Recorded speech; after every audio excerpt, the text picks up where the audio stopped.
왜냐하면 성막의 7기구 모두는 예수님을 상징하고 예수님이 이루실 십자가 구원 사역을 예표하고 그림자로서의 역할을 하기 때문입니다. 그러니까 성막은 구약에 있는 하나님 예배드리는 곳이 아니라 그 성막에 있는 7개의 기구가 있는데 그 7개의 기구는 다 예수님을 예표한다고 했어요. 그러니까 예수님의 그림자, 성막은 곧 예수님의 그림자 역할을 한다라고 했고, 그리고 그곳에서 예수님의 그 십자가 구원의 그 사역이 이루어진다고 했습니다. 그러니까 우리가 성막을 알지 못하면은 우리가 예수님을 믿고 구원을 얻는다고 하지만 그러나 온전한 구원을 우리가 알지를 못한다는 거죠. 예수님이 어떤 구원 사역을 하신 거고 또 어떻게 우리를 구원하시고 어떻게 우리를 사랑하시는지 이거를 알기 위해서는 반드시 성막을 알아야 되고 성막의 안에 있는 7개의 기구를 알아야 된다라는 얘기입니다. 이렇게 구원 상징하는 그 예수님을 상징함으로 하나님이 정하신 그대로 지어야 된다는 거니까 바꾸면 안 돼요. 하나님께서 말씀하신 그대로 그 명령대로 모세가 지었다라고 했어요. 하나님이 정하신 예수를 통한 구원에는 어떤 지식으로도 구원이 있을 수 없기 때문입니다. 그러니까 구원은 오직 예수님으로만이 구원을 얻는다고 했어요. 사도행전에 가면서 다른 이름을 우리에게 준 적이 없다고 했어요. 오직 구원의 그 한 길, 오직 예수 그리스도만이 우리를 구원할 수 있는 길이라고 했습니다. 그것이 바로 이 성막에서 드러나기 때문에 성막에서 명하신 그대로 우리는 행해야 된다는 거죠. 모세도 바로 그대로 따라 지었다라고 얘기를 하고 있습니다. 사람의 경험과 지식이 들어가서는 안 되는 것입니다. 그러니까 우리는 내가 이렇게 하면 더 잘 죽었네, 이게 더 좋을 것 같은데 라고 우리 인간의 그런 생각이나 경험이나 이런 것들이 들어가서는 안 된다라고 얘기를 하고 있습니다. 이것은 교회론으로 풀면 성막이 교회를 상징하기도 합니다. 그러니까 오늘날의 교회의 모습을 어디서냐? 성막의 모습에서 볼 수 있다는 거죠. 이렇게 교회로 풀면은 이게 교회로 볼 수 있다는 거죠. 그래서 교회는 하나님의 원리대로 하나님의 지시대로 세워져야 한다는 것입니다. 오늘날의 교회도 마찬가지야. 내 마음대로 지어가지고 예배 드린다고 해서 그것이 다 교회가 되는 것이 아니라 하나님께서 주신 대로 하나님이 주신 곳에서 예배가 세워지고 그곳에서 예배를 드려야 된다는 것입니다. 이스라엘 백성들에게 출애굽을 시킬 때에도 하나님께서 정한 곳에 가서 예배를 드려야 되니 너 바로 앞에 가서 우리 이스라엘 백성들을 내보내다오, 예배 드리기 위해서 내보내다오 얘기를 하라고 했던 것처럼 바로 그리고 나서 그 사막길을 걸으면서 그곳에서 성막을 세우게 하셨던 하나님이십니다. 바로 이것이 오늘날의 교회 같은 거, 교회도 마찬가지로 하나님이 명하시는 곳에 하나님이 정하시는 장소에 교회는 세워져야 된다라는 얘기를 하고 있습니다. 또한 하나님을 위한 그 성막은 어떤 성이냐? 출애굽에서 성막을 지시하면서 너희를 위해서 하지 않고 하나님께서 뭐라냐면 나를 위해서, 하나님 나를 위해서 하라라고 말씀하셨습니다.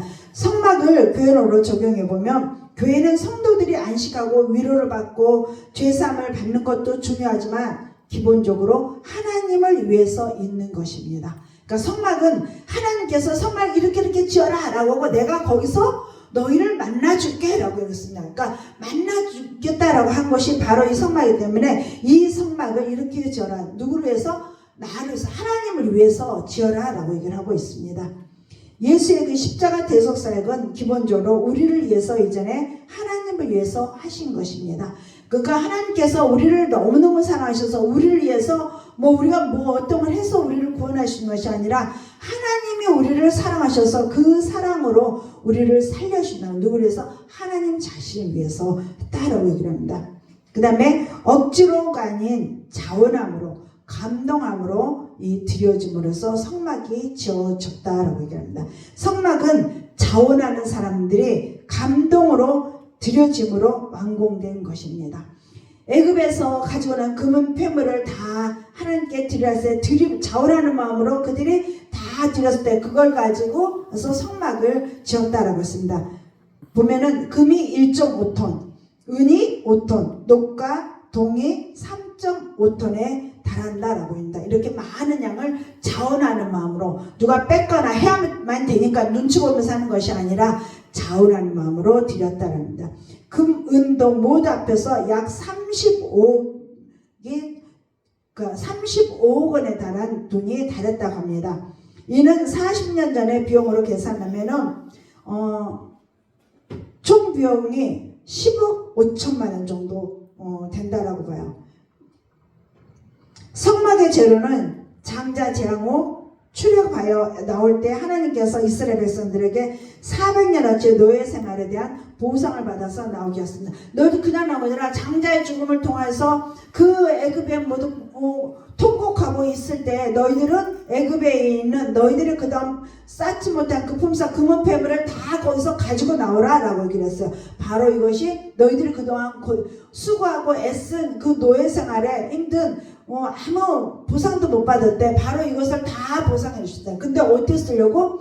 하나님의 성막을 지을 때 사용하시려고 하나님께서 그렇게 주셨다는 거죠. 그러니까 우리에게 주신 것들은 다 하나님 우리가 하나님의 나라를 위해서 쓰게 하시는 하나님이시라. 그래서 영혼을 살리는데 우리는 아낌없이 우리에게 주신 물질도 사용할 줄 알아야 된다라는 겁니다. 성막 7교회 그 영적 교훈들을 한번 해봅시다. 성막 문은 구원을 상징합니다. 내가 곧 양의 문이라고 요한복음에 말씀하고 있습니다. 당연히 구원의 문 대신은 누구를 말해요? 예수 그리스도를 말합니다. 또한 번제단은 짐승이 불태워 드려지는 곳입니다. 십자가 지신 예수님의 그 십자가 사건을 말합니다. 십자가에서 예수님이 죽은 것처럼 짐승이 불태워지는 것, 바로 이것이 번제단이라는 것입니다. 그 다음 세 번째는 물두멍. 물두멍은 거룩과 순결을 뜻하는데 제사장들이 성소에 들어가기 전에 물두멍에서 손과 발을 씻지 않고 들어가면 죽임을 당했습니다. 그래서 그리스도로 보면 번제단은 십자가 지신 예수님이지만 물두멍은 말씀으로 우리를 거룩하게 하시는 말씀이신 예수님을 말하고 있습니다. 말씀이 육신이 되어서 오셨다라고 했어요. 누가? 예수님께서. 그러니까 말씀이 육신이 된 그 말씀이신 예수님을 뜻했습니다. 이 성소에서. 그러니까 말씀이신 그 예수님을 통하지 아니하고는 성소로 들어갈 수 없다는 거죠. 성소로 그렇게 해서 말씀이 아닌 그 예수님을 만날 수도 없고 우리는 구원에 이르지 못하게 된다는 것입니다. 그 네 번째는 떡상. 떡상은 말씀을 얘기를 하죠. 하늘로부터 내려오신 참떡이신 예수님을 말하고 있습니다. 등대는 성령이죠. 성령. 등대는 나는 세상의 빛이다 라고 하셨는데 어둠을 밝히는 진리의 빛이신 예수님을 말하고 있는 것입니다. 다음 여섯 번째 분향단. 분향단은 기도죠. 분향단은 기도의 단입니다. 그러니까 요한복음 17장의 대제사장적 기도의 장입니다. 그래서 이 땅에서도 기도하셨지만 하늘에 승천하셔서도 재림하실 때까지 교회와 성도들을 위해서 아직도 여전히 중보하고 계시는 예수님의 중보 기도의 사역을 말하고 있습니다. 예수님의 그 중보 기도의 사역을 얘기하면서 우리도 중보적인 기도를 하라라고 얘기를 했습니다. 그래서 특히 목회자들은 이 분향단 기도를 정말 많이 해서 영혼을 살리는 일을 감당해야 되는 줄 믿습니다. 그 다음에 일곱 번째는 법궤입니다. 하나님의 임재를 상징하고 있습니다. 이와 같이 성막의 일곱 기구는 예수 그리스도를 말하고 있습니다. 또 교회론적으로 한번 보면은 문은 예수 이름으로 구원받고 성막 안에서 예수 안으로 하나님의 나라 안으로 하나님의 자녀 안으로 들어온 처음 구원받은 중생의 사건을 말하고 있습니다. 또한 번제단은 구원받은 성도는 예수님의 십자가에서 흘리신 피에 힘입어 의롭다함을 얻은 칭의 사건입니다. 물론 1번과 2번은 동시 사건, 그러니까 구원과 칭의를 받는 것은 동시에 일어나는데 구원을 받고 나서 또 그 다음에 한참 있다가 칭의를 받는 것이 아니라 구원을 받는과 동시에 우리는 거룩하다고 칭의를 받는다는 것입니다. 이것이 동시에 일어난 사건이기 때문에 문에 들어간 바로 번제단을 하나로 하나로 연결됐다라고 볼 수 있습니다. 그 다음에 물두멍 사건, 세 번째, 많은 성도들이 1번과 2번을 통과해서 칭의를 받았다고 하여도 문제는 3번 물두멍 단계에서 마지막 7번 단계인 지성소에 들어가서 법계 아래 임재하는 왕이신 하나님의 주권을 인정하고 나의 주권을 그분에게 포기해드리며 그분과 교제하며 임재 가운데 들어가는 마지막 단계에 있는 성도들이 거의 없을 정도입니다. 이 물두멍의 단계에 들어가는 것도 별로 원하지 않습니다. 영적 단계에서 3번 물두멍 단계는 어떤 단계인가? 1번과 2번인 칭의와 거듭남 사건을 통해 의롭게 되어서 하나님의 자녀가 되었다는 것입니다. 그러니까 물두멍에서 말씀이신 그 예수님을 만나보면서 우리가 구원을 받았더라도 진정한 구원의 그 거룩함으로 변화되는 것은 바로 예수님을 만나야 된다는 것입니다. 바로 이게 물두멍 사건, 말씀이신 그 예수님을 만나서 우리가 말씀을 먹어야지 정말 예수님과 우리가 예수님의 자녀로서의 자녀로가 된다라는 것입니다. 성막 안에 들어왔다, 즉 예수 안에 들어왔다. 그래서 구원을 받았다. 그런데 수많은 그리스도인 중에 여기서 만족하는 사람들이 얼마나 많은지 모릅니다. 의롭게 되어 구원받은 단계에서 만족하며 사는 경우들이 대부분입니다. 그러니까 난 구원받았어. 이제 여기서 끝나버린다는 거. 그리고 어떻게 살아도 괜찮아. 이게 누가 특히 그래요? 구원파들이 특히나 그러죠. 나 몇 월 며칠부터 나 구원받았어. 그러니까 이제는 내가 어떤 죄를 지어도 하나님은 나를 다 용서해주고 그렇기 때문에 나는 어떤 죄를 지어도 괜찮아. 나는 이미 구원받았으니까. 이게 구원파들이잖아요. 바로 이렇게 안주해버리는 거. 그리고 나는 구원받았으니까 지금은 조금 바쁘니까 잠깐 쉬지 뭐. 이렇게 생각하는 사람들이 너무 많다는 거죠. 그래서 이 물두멍 단계에서 멈춰버리는 경우가 있는데 우리는 물두멍 단계에서 어디로 가야 돼요? 성소 안으로 들어가야 되는 거. 진정 성소 안으로 들어가야지 우리는 거기에서 정말 하나님의 놀라우신 체험을 우리는 체험할 수 있는 단계가 된다는 거죠. 물두멍까지 가서는 우리는 아무것도 없고 여전히 우리가 위를 바라볼 때 세상에서 볼 수 있는 그런 하늘, 특별한 체험을 하지 못하고 그저 나는 구원받았다는 그 하나의 자존감 가지고 와서 예배드리고 그리고 또 가고 또 한 주간의 생활하고 이런 단계에 머무를 수밖에 없다는 것입니다. 그러나 구원받는 그 높고 안에 담겨진 말씀을 상징하는 물두멍에서 손과 발을 날마다 하시는 정결의 싸움, 거룩의 싸움, 성결의 싸움으로 나가야 합니다. 바로 이 단계를 지나가야 된다. 우리는 말씀 앞에서 내가 이 말씀에 순종하고 싶은데 이 말씀은 지키고 살고 싶은데 내 육신이 연약해서 내가 오늘도 하지 못했습니다 하면서 몸부림치면서 하나님의 말씀대로 살려고 노력하는 이런 단계로 지나가야지 우리는 성소로 들어갈 수 있다라는 것입니다. 거의 다 2번의 단계, 즉 의롭다함을 얻어 구원받은 단계에서 만족해하고 있지만 그러나 물두멍 성소 안에 떡상, 금등대, 분향단 그리고 법궤까지 나아감으로 임재하는 하나님과 1:1 독대하는 하나님의 마음을 누리고 그 교제 가운데 하나님의 마음을 아는 신앙의 깊은 비밀을 알지 못하고 있습니다. 그러나 물두멍까지 성막 안에 마지막 뜰입니다. 그 다음은 떡상, 등대, 분향단이 있는 성소입니다. 우리는 성소로 나아가야 되는 줄 믿습니다. 그리고 성소를 지나서 어디로 가? 지성소인 바로 법궤가 있는 곳까지 우리는 가야 된다. 그곳에 갔을 때 정말 하나님의 임재를 우리는 체험할 수 있게 된다는 거죠. 레위기에서 말하는 정결은 도덕적, 윤리적 가치를 말하는 것이 아니다. 바로 하나님이 창조하신 정상 상태를 유지하며 정결이고 그것에서 무엇인가 부족하고 빠져있으면 부정결로 보는 것입니다. 부정결의 죄를 그 개념이 그러니까 우리가 생각하는 이런 죄 이런 것이 아니라 하나님 관계에서 하나님의 그 뜻에 맞춰서 하나님의 말씀 앞에 순종하며 가는가 안 가는가에 대해서 우리는 더 알아야 된다는 거죠. 그럼 장소에도 거룩의 3중 구조가 있습니다. 장소에도 거룩의 3중 구조가 있다는데 정결이 일단 기준점이어야 돼요. 정결해야 되죠. 정결은 이스라엘 백성들이 사는 진이 정결한 곳입니다. 성막을 딱 울타리를 쳐놓고 그 안에와 바깥은 너무나도 다르죠. 그 울타리 안으로 들어올 때 하나님 안으로 들어왔을 때 우리는 정결해질 수 있다는 것입니다. 그리고 정결에서 하나 빠져 있는 것이 부정결이므로 정결 장소에서는 이스라엘 백성들이 진을 제한 이방과 열방의 땅을 부정한 것으로 보고 있는 것입니다. 그러니까 성막의 그 울타리 밖으로 나가면 그거는 부정결한 것이고 성막 안으로 어쨌든 우리는 들어와야 된다는 것입니다. 그러면 이 정결 단계에서 3중이나 했으니까 또 한 단계를 더 앞으로 나아가겠죠. 어디느냐? 구별된 거룩한 장소인 이스라엘의 진에서 한 단계 더 나아가는 것이 바로 성막입니다. 성막으로 들어가야 합니다. 그러면 이 거룩도 1단계, 2단계, 3단계가 나눠지겠죠. 이미 성막 자체가 정결의 3단계 더 높아진 거룩이 장소입니다.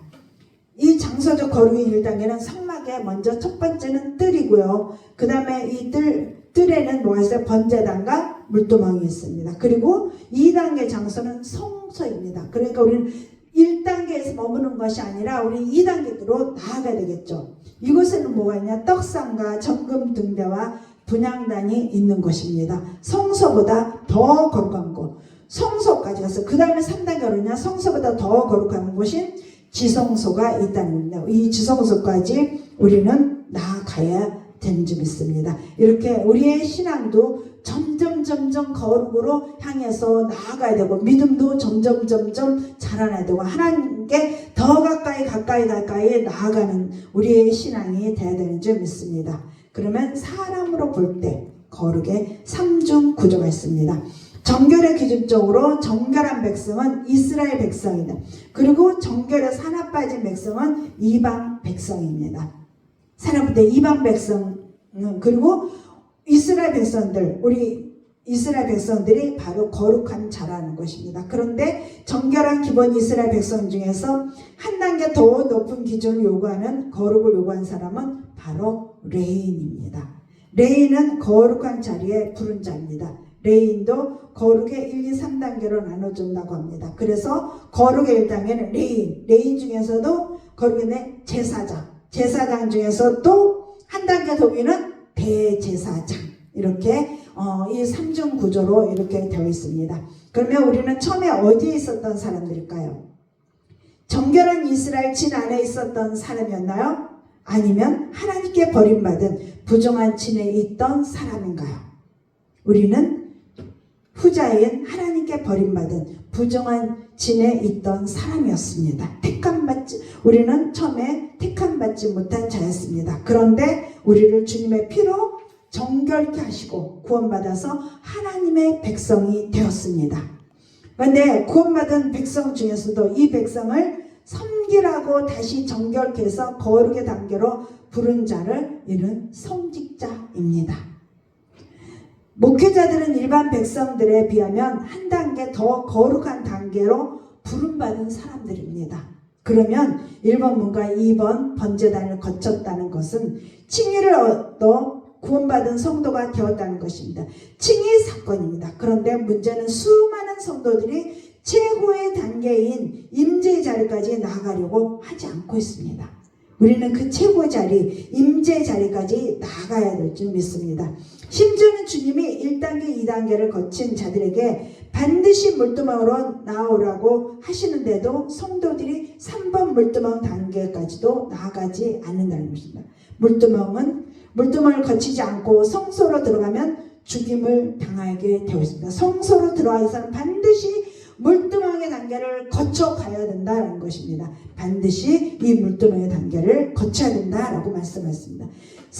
떡상에서 말씀을 경험하지 못하고 정금 등대에서 성령의 능력을 경험하지 못하고 분향단에서 기도의 능력을 경험하지 못한 이유는 3번의 물두멍의 단계를 거치지 않았기 때문입니다. 3번의 그 말씀으로 거룩해진 단계를 거쳤다 그러면은 성소 안으로 들어갔을 때 성소 안에서는 그 많은 경험들을 하게 된다는 것입니다. 떡상에서의 그 말씀으로 체험하게 하시고 등대인 그 성령으로 또한 체험케 하시고 그리고 분향단에서 기도로 또한 우리는 체험하게 하신다라는 것입니다. 반드시 우리는 물두멍을 지나서 가야 되는 줄 믿습니다. 요한복음 개념으로 말하면 주님께서 온몸이 깨끗하지만 손과 발은 반드시 씻어야 한다고 베드로에게 말씀하셨습니다. 베드로가 말씀하실 때 이미 목욕한 자에게는 손과 발만 씻을 게 없다라고 얘기를 했습니다. 우리는 그 손과 발을 씻는 그러한 우리 삶이 되어야 되는 점입니다. 즉 구원받은 자는 다 씻지 않아도 된다 그랬어요. 목욕한 자는 이미 목욕하고 이미 구원받았기 때문에 뭐만 씻어야 손과 발을 씻어야 한다라고 얘기를 했습니다. 그래서 물두멍은 구원받은 자가 말씀을 가지고 자기 내면을 거룩하게 하고 정결케 하고 성결하게 하는 성화의 싸움을 해야 되는 단계가 물두멍입니다. 그러니까 성소에서 일을 하다 주일을 하다가도 다시 물두멍에 나서 손을 깨끗이 정결하게 씻어야 돼. 우리는 매일매일 손과 발을 씻어야 된다는 것입니다. 떡상은 말씀의 단계이고 정금 등대는 성령의 단계이며 분향단은 기도의 단계입니다. 또한 더 깊은 지성소의 단계에 나아가야 되는 줄 믿습니다. 이 성화의 싸움의 단계를 넘어서면 성소 안에 들어와 말씀에 붙잡히고 성령에 붙잡히고 기도에 붙잡히게 됩니다. 그리고 이 단계에서 더 깊어지면 하나님의 임재 가운데 홀로 독대하는 지성소의 자리에 나아가는 것입니다. 성막의 위치와 이동을 한번 보겠습니다. 성막의 위치는 백성의 진 한가운데다. 이스라엘 백성들의 특징은 뭐냐면 가장 중요한 걸 한가운데다 딱 두게 됐어요. 그래서 이 성막도 어디 있냐? 백성들이 주변에 세 지파씩 동서남북으로 다 있고 가운데다가 성막을 짓게 됩니다. 성막은 백성의 진 한가운데. 그리고 가장 먼저 뭐부터 자리냐? 백성부터 자리를 잡는 것이 아니라 성막부터 자리를 잡게 했다는 것입니다. 그 다음에 동서남북으로 세 지파씩 배치를 했습니다. 이것은 주님이 삶의 중심이 되어야 한다는 걸 말하고 있습니다. 항상 중심에는 뭐 있는데? 하나님이 있어야 됩니다. 하나님의 집인 성막이, 또 하나님과 만남의 장소인 예배드리는 곳이 항상 중심에 있어야 되는데 모든 것의 중심이어야 된다는 것입니다. 시간의 주인도 주님이시고 물질의 주인도 주님이시고 건강의 주인도 주님이시고 내 인생의 주인도 주님이십니다. 교회의 주인도 예수님이십니다. 일단 어떻게 그럼 이 성막은 그냥 그곳에 계속 머물러 있냐? 아니, 이동을 계속했어요. 무엇으로 인도받아서? 불기둥, 구름기둥의 인도를 따라서 이 성막이 이동했다는 것입니다. 이동할 때는 구름기둥과 불기둥의 인도를 따라서 정착하기도 하고 떠나기도 했습니다. 눈에 보이는 불기둥, 구름기둥은 지금은 사라졌습니다. 제사장이 판결을 하기 위해 예보세에 넣었던 우림과 둠밈도 지금은 없어진 것과 같습니다. 마찬가지로 구름기둥, 불기둥은 다 없어졌지만 신약시대에는 당연히 말씀과 성령으로 인도해 주십니다.